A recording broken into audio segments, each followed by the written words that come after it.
World news के sponsor हैं स्वागत, अदरक, लहसुन और मसाले 100% प्योर एंड हाइजीनिक।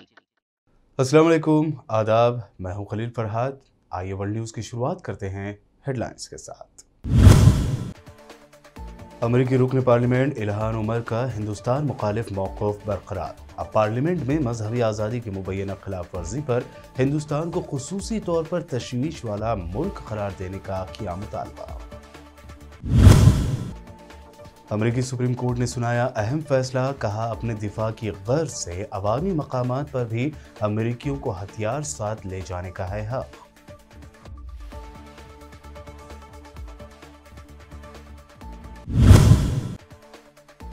यूरोपीय यूनियन ने बाज़ाब्ता तौर पर यूक्रेन को दिया रुकनीत के लिए उम्मीदवार का दर्जा। यूक्रेन जंग में आई शिद्दत, रूस ने मशरक़ी यूक्रेन के 2 देहातों पर किया कब्जा।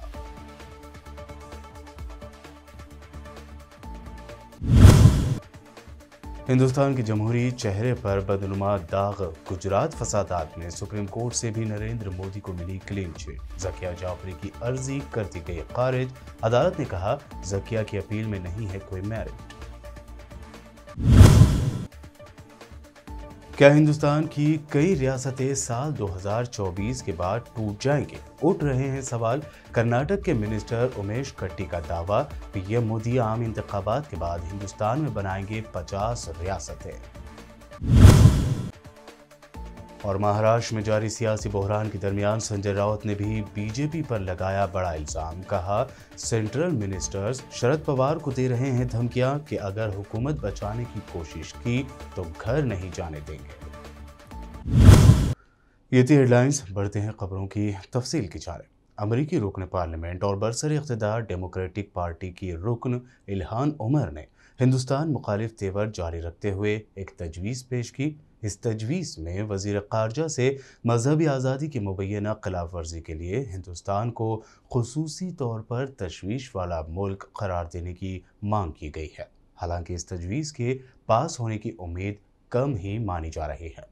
अमेरिकी पार्लियामेंट के अरकान राशिदा तालिब और जोआन वर्गास के ताउन से इस करारदाद में बाइडन इंतज़ामिया पर जोर दिया गया है कि वो बैनुल-अक़वामी मजहबी आज़ादी पर अमेरिकी कमीशन की सिफारिशात पर अमल दरामद करे, जिसने हिंदुस्तान को मुसलसल 3 साल तक खुसूसी तशवीश का हामिल मुल्क करार देने की कोशिश की। बता दें कि इल्हान उमर ने हिंदुस्तान के मुद्दे पर पाकिस्तान की खुलकर हिमायत की। हिंदुस्तान से जुड़ी कई समातों में भी इल्हान उमर ने हिंद मुखालिफ मौक़िफ़ इख्तियार किया है। अमेरिकी सुप्रीम कोर्ट ने अपने एक अहम फैसले में कहा है कि अमेरिकियों को ये हक हासिल है कि वो अपने दिफा की गर्ज से अवामी मकामात पर भी हथियार साथ ले जा सकते हैं। ये फैसला एक ऐसे वक्त में सामने आया है जब अमेरिका में मास शूटिंग्स यानी लोगों पर अंधाधुंध फायरिंग के बड़े वाक़यात के बाद हुक्मरान और अपोजिशन जमातें गन कंट्रोल के हवाले से एक अहम बिल पर कानून साजी की तैयारी कर रही हैं। सुप्रीम कोर्ट के तमाम 6 क़दामत पसंद जजों ने इस फैसले के हक़ में, जबकि 3 लिबरल जजेस ने मुखालिफत में वोट दिया। ज़राए के मुताबिक इस फैसले के ज़रिए सुप्रीम कोर्ट ने 1913 से न्यूयॉर्क में लागू एक कानून को ख़त्म कर दिया है, जिसके तहत अवामी मकामात पर असलहा ले जाने का परमिट हासिल करने की ठोस वजह साबित करना ज़रूरी था। सुप्रीम कोर्ट की रूलिंग में कहा गया कि ऐसी कोई भी पाबंदी अमेरिकी आइन की दूसरी तरमीम से मुतज़ादिम है। ये तरमीम अमेरिकी शहरियों को असलहा रखने की इजाज़त देती है। यूरोपीय यूनियन ने बाज़ाब्ता तौर पर यूक्रेन को रुकनीत के लिए उम्मीदवार का दर्जा दे दिया। दूसरी जानिब रूस यूक्रेन जंग में शिद्दत आती जा रही है। रूसी अफवाज ने मशरक़ी यूक्रेन के 2 देहात पर कब्जा कर लेने का दावा किया है। अब रूस एक बड़ी शाहराह पर कब्जा करके रसद काट कर यूक्रेन के कुछ फ्रंट लाइन फौजियों को घेरना चाहता है। बरतानवी वजारत दिफा ने कहा है कि मुहासरे के इम्कान से बचने के लिए यूक्रेनी फौजियों को लेसिचांस्क शहर के करीब कुछ इलाकों से वापस बुला लिया गया है। यहाँ रूसी फौजी शदीद गोलाबारी कर रहे हैं। यूक्रेन के आर्मी चीफ का ये भी कहना था कि रूसी फौजियों ने लोस्कोत्योका और राई ओलेक्जेंडर योका गांव पर कब्जा कर लिया है। अब वो सेवरोडोनेसिक के बाहर सारोटाइन पर कब्जा करने की कोशिश कर रहे हैं। रूस के शहर रियाजान के करीब जुमा को एक तैयारा हादसे का शिकार हो गया जिसमें मुतादिद अफराद जख्मी हो गए। रियाजान के अस्पताल के एक तर्जुमान ने यह इत्तला दी है। तर्जुमान ने जख्मियों की असल तादाद की मालूमात दिए बगैर कहा कि हमारे यहाँ सिर्फ एक शख्स दाखिल है और दिगर इलाके अस्पतालों में है। माना जा रहा है कि ये इस तैयारे हादसे के पीछे की वजह का पता लगाने से रूसी हुक्काम नाकाम रहे हैं और सरकारी सतह पर भी तैयारा हादसे की वजह नहीं बताई जा रही है। तालिबान हुकूमत के तर्जुमान ज़बीहुल्लाह मुजाहिद ने एक इंटरव्यू में अफगानिस्तान में आए ज़लज़ले के बाद हुकूमती इक़दामात की वजाहत की। ज़बीहुल्लाह मुजाहिद का कहना था कि तालिबान के इजलास में 10 करोड़ अफगानी की रकम ज़लज़ले से मुतासरा कुंबों के लिए ग़िज़ा, घर का ज़रूरी सामान और टेंट वगैरह फराहम करने के लिए मुख्तस कर दी गई है। ज़बीहुल्लाह मुजाहिद ने यह भी कहा कि वज़ारत दिफ़ा को भी हुक्म दे दिया गया है कि वह अपने तमाम तर ज़मीनी और फ़ज़ाई इम्कानात के साथ ज़लज़ले से मुतासर अफराद को खिदमात फराहम करें और उनकी मदद करें। तालिबान ऊपरी हुकूमत के तर्जुमान ने बताया कि वज़ारत सेहत के कारकुन भी लाजमी दवाओं और तिब्बी आलात के हमरा मुतासरा इलाक़ों में भेजे जा रहे हैं। बैरूत में हिज़्बुल्लाह लेबनान के सेक्रेटरी जनरल हसन नसरुल्लाह और फ़लस्तीन की इस्लामी मज़ाहमती तहरीक हमास के सरबराह इस्माइल हनिया के दरमियान मुलाकात हुई है। ज़राए के मुताबिक बैरूत में होने वाली इस मुलाकात में हसन नसरुल्लाह ने मज़ाहमत का अमल तेज़ तर करने, दरपेश ख़तरात और पैदा किए जाने वाले मसाइल व मुश्किलात और मज़ाकरात के मौक़े से फ़ायदा उठाए जाने और इस्तकामती अहदाफ को पूरा किए जाने में बाहमी ताउन के बारे में बातचीत की। इस्माइल हनिया अपने दौरे बैरूत में लेबनान के सदर मिशेल एवान, वज़ीर-ए-आज़म नजीब मिकाती और पार्लिमानी स्पीकर नबिया बरी से भी अलग अलग मुलाकात करेंगे। तुर्क वज़ीर ख़ारजा मौलूद चावुशोगलू ने कहा है कि तुर्की और इसराइल ने सफ़ीर की सतह पर अपने बाहमी सिफारती ताल्लुकात बहाल करने के लिए काम शुरू कर दिया है, क्योंकि दोनों ममालिक एक दहाई से ज़्यादा अरसे से जारी कशीदा ताल्लुकात का खात्मा चाहते हैं। इसराइली हमसब यार लापिड के साथ मुश्तरका न्यूज़ कॉन्फ्रेंस में चावुशोगलू ने कहा कि वह तुर्की में इसराइली शहरियों को लाहक खतरात के हवाले से करीबी राब्ते में है और अन्कारा अपनी सरजमीन पर दहशतगर्द हमलों की इजाज़त नहीं देगा। बता दें कि इसराइल और तुर्की ने साल 2018 में एक दूसरे के सफ़ीरों को निकाल दिया था और वह अक्सर इसराइल और फ़लस्तीनी तनाज़े पर तुंद व तेज़ बयानात का तबादला करते रहे हैं। तुर्किया ने ईरानी खुफिया इदारों के लिए खिदमात अंजाम देने वाले 8 अफराद को इस्तांबुल में इसराइली टूरिस्टों को कत्ल करने के शुबे में गिरफ्तार किया है। IHA नामी मुकामी तुर्क खबर रसा एजेंसी के मुताबिक गिरफ्तार किए जाने वाले तमाम 8 अफराद को गुज़िश्ता हफ्ते इस्तांबुल के पॉपुलर डिस्ट्रिक्ट बियोग्लो से हिरासत में लिया गया। खबर है कि हिरासत में लिए जाने वाले ईरानी खुफिया सेल के अरकान ने साबिक इसराइली सफ़ीर को उनकी अहलिया समेत अगवा करने का मंसूबा बनाया था। इसराइली सफ़ीर अपनी अहलिया के साथ पॉपुलर डिस्ट्रिक्ट बियोग्लो के एक होटल में मुक़ीम थे। गुज़िश्ता हफ्ते तुर्की ने वहां मौजूद अपने शहरियों को हिदायत की थी कि इस्तांबुल में मौजूद ईरानी एजेंटों के मुमकिना हमलों के ख़दशे के पेश नज़र फिलफोर मुल्क से निकल जाएं। आलम इस्लाम की मारूफ शख्सियत और तुर्की के सदर रजब तैयब एर्दोगान के पीर उस्ता उस्मान ओगलो या शेख महमूद अफंदी का इन्फेक्शन की वजह से अस्पताल में दाखिल होने के 2 हफ्ते बाद इंतकाल हो गया। बता दें कि तुर्क सदर रजब तैयब एर्दोगान के पीर के तौर पर शेख महमूद अफंदी को तुर्की में और पूरी दुनिया में काबिल एहतराम शख्सियत भी समझा जाता था। उनकी उम्र तकरीबन 93 बरस थी। उनकी मौत को आलमी इस्लाम के लिए बड़ा नुकसान करार दिया जा रहा है। वर्ल्ड न्यूज़ में खबरों का सिलसिला लगातार यूं ही जारी रहेगा। फिलहाल रुकते हैं एक छोटे से ब्रेक के लिए।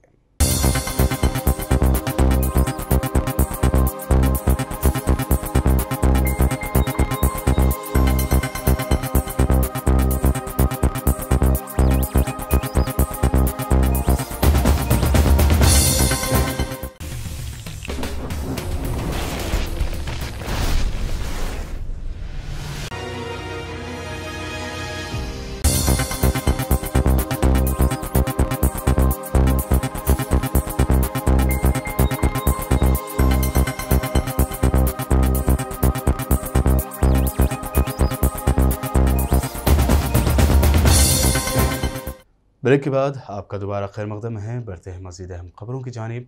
हिंदुस्तान के जमहूरी चेहरे पर सियाह दाग माने जाने वाले साल 2002 गुजरात फसादात में नरेंद्र मोदी को क्लीन चिट दिए जाने के खिलाफ जकिया जाफरी की अर्जी सुप्रीम कोर्ट ने मुस्तरद कर दी है। इस दौरान जकिया जाफरी की यह अर्जी सही थी या गलत, इस बारे में सुप्रीम कोर्ट जल्द ही फैसला भी जारी करेगी। बता दें कि साल 2002 में जिस वक्त गुजरात में बदतरीन फसादात फूट पड़े थे, उस वक्त नरेंद्र मोदी गुजरात के वज़ीर आला थे। इन फसादात में कांग्रेस के एमपी एहसान जाफरी का दंगाइयों ने सरेआम कत्ल कर दिया था। जकिया जाफरी एहसान जाफरी की बेवा हैं, जो पिछले 20 सालों से ये केस लड़ रही हैं। इससे पहले मौजूदा वज़ीर आज़म नरेंद्र मोदी को एसआईटी ने क्लीन चिट दे दी थी और अब सुप्रीम कोर्ट ने भी इस पर मुहर लगा दी है। अदालत ने साल 2002 फसादात के पीछे बड़ी साजिश की जांच से इनकार करते हुए मरहूम कांग्रेस लीडर एहसान जाफरी की अहलिया जकिया जाफरी की अर्जी खारिज कर दी और साथ ही ये भी कहा कि जकिया की अपील में कोई मेरिट नहीं है। साल 2024 में होने वाले आम इंतखाबात में कौन जीतेगा कौन हारेगा ये कहना तो क़ब्ल अज़ वक्त है, लेकिन कर्नाटक में बीजेपी हुकूमत में एक ऐसे वज़ीर हैं जिनका दावा है कि अगले आम इंतखाबात के बाद हिंदुस्तान में रियासतें 29 नहीं बल्कि 50 हो जाएंगे। कर्नाटक के मिनिस्टर उमेश कट्टी ने मीडिया से बात करते हुए कहा कि वज़ीर आज़म नरेंद्र मोदी ने साल 2024 के इंतखाबात के बाद मुल्क में 50 रियासतें बनाने का फैसला किया है। मुझे पता चला है कि वो इस पर गौर कर रहे हैं। उमेश कट्टी का ये भी कहना था कि रियासत को तकसीम करने पर गौर अच्छा है, क्योंकि पिछले कुछ सालों में आबादी का बोझ बढ़ा है। आबादी में इजाफे के पेश नज़र 50 रियासतों की तश्कील पर गौर की हिमायत करते हुए बीजेपी के मिनिस्टर उमेश कट्टी ने कहा कि कर्नाटक से 2 रियासतें, यूपी से 4, महाराष्ट्र से 3 और इसी तरह दीगर रियासतों से नई रियासतें बननी चाहिए। महाराष्ट्र में जारी सियासी बहरान के दरमियान शिवसेना के राज्यसभा रुकन संजय राउत ने बीजेपी पर बड़ा इल्ज़ाम लगाया है। राउत ने इल्ज़ाम लगाया कि मोदी कैबिनेट के मिनिस्टर्स एनसीपी सरबराह और साबिक मरकजी वजीर शरद पवार को धमकियां दे रहे हैं। संजय राउत ने ट्वीट करते हुए लिखा कि महाविकास आघाड़ी हुकूमत बचाने की कोशिश की तो शरद पवार को घर नहीं जाने देंगे, उन्हें रास्ते पर रोकेंगे। ऐसी धमकी बीजेपी के एक सेंट्रल मिनिस्टर दे रहे हैं। अगर इसमें बीजेपी का रोल है तो आप ऐसा ऐलान कीजिए, हुकूमत टिके या जाए, लेकिन शरद पवार के लिए ऐसे अल्फाज का इस्तेमाल महाराष्ट्र को कबूल नहीं है। इस दौरान उन्होंने मीडिया से बात करते हुए भी कहा कि पवार साहब को धमकियां मिल रही हैं। एक सेंट्रल मिनिस्टर धमकियां दे रहा है, कह रहा है कि घर नहीं जाने देंगे। पीएम मोदी और वजीर दाखिला अमित शाह सुन लें कि आपका एक मिनिस्टर पवार जी को धमकियां दे रहा है, क्या आपको भी ये मंजूर है? सीनियर कांग्रेस लीडर मल्लिकार्जुन खड़गे ने बीजेपी पर महाराष्ट्र की महाविकास आघाड़ी हुकूमत को गिराने की साजिश का इल्ज़ाम लगाया।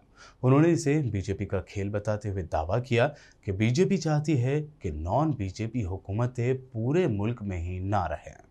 महाराष्ट्र में गड़बड़ हो रहा है और वहाँ की सरकार गिराने के लिए बीजेपी की सरकार बहुत कोशिश कर रही है और वहाँ के शिवसेना के एमएलएस को उन्होंने तो पहले सूरत को ले जाया। सूरत में किसकी गवर्नमेंट है आपको मालूम है। फिर उसके बाद वहाँ से हटाए गुवाहाटी को लेके गए। तो इससे ही आप समझिए कि ये बीजेपी सरकार का, बीजेपी का खेल है। वो तोड़ मोड़ के इस वहाँ के सरकार को निकालना चाहती है। महाविकास आघाड़ी एक मजबूत सरकार है और मजबूती के साथ वो चल रही है, लेकिन उसको अस्थिर करने के लिए बीजेपी हर तरह की कोशिश कर रही है। ऐसा नहीं होता कि 1-2 दिन में ही इतने लोगों को सूरत को ले जाना, वहाँ से फिर गुवाहाटी को ले जाना, फिर बुलाना, ये सारी चीज़ें जो हो रहे हैं इसमें बीजेपी का खेल है और बीजेपी ये चाहती है कि इस देश में नॉन बीजेपी कोई भी गवर्नमेंट अस्तित्व में न रहे, ये उनका इरादा है। इसीलिए वो ये पूरी कोशिश कर रहे हैं।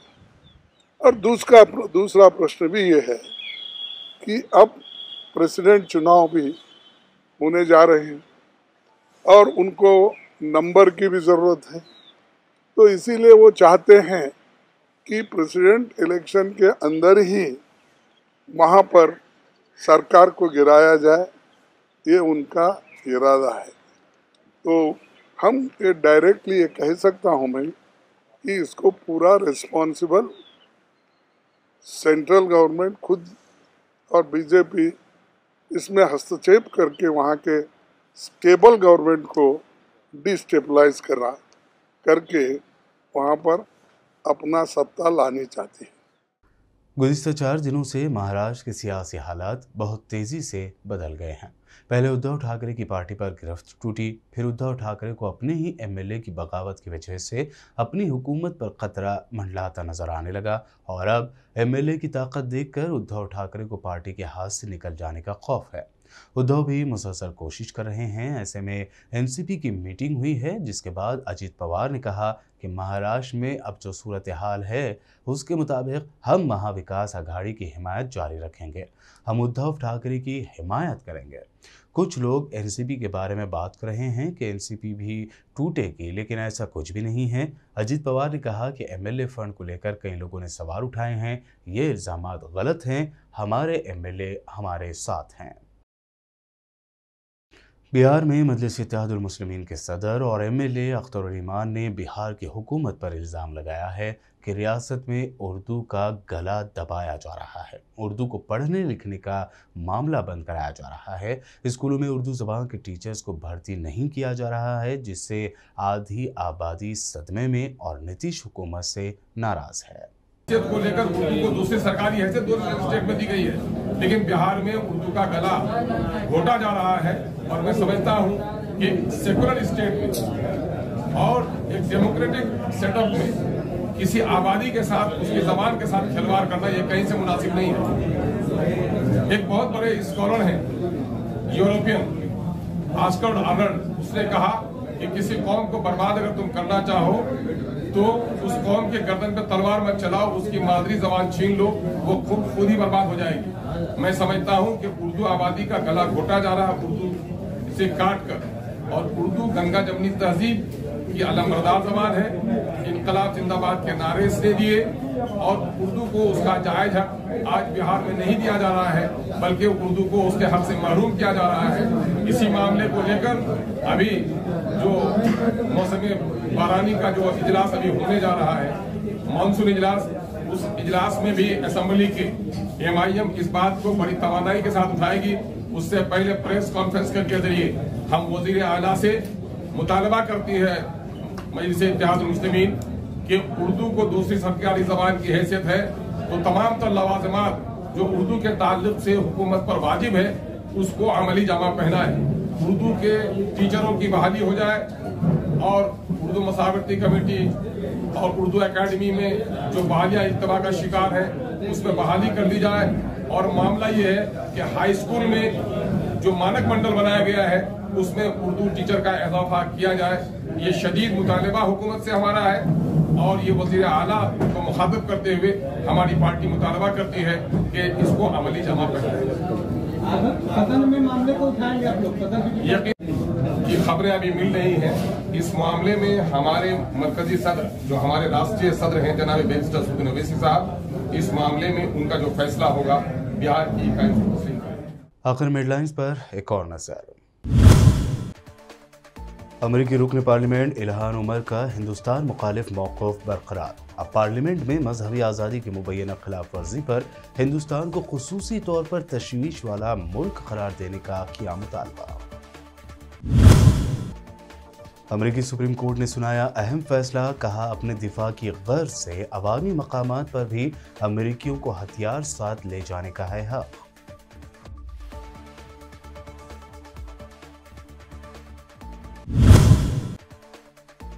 यूरोपीय यूनियन ने बाज़ाब्ता तौर पर यूक्रेन को दिया रुकनीत के लिए उम्मीदवार का दर्जा। यूक्रेन जंग में आई शिद्दत। रूस ने मशरक़ी यूक्रेन के 2 देहातों पर किया कब्जा।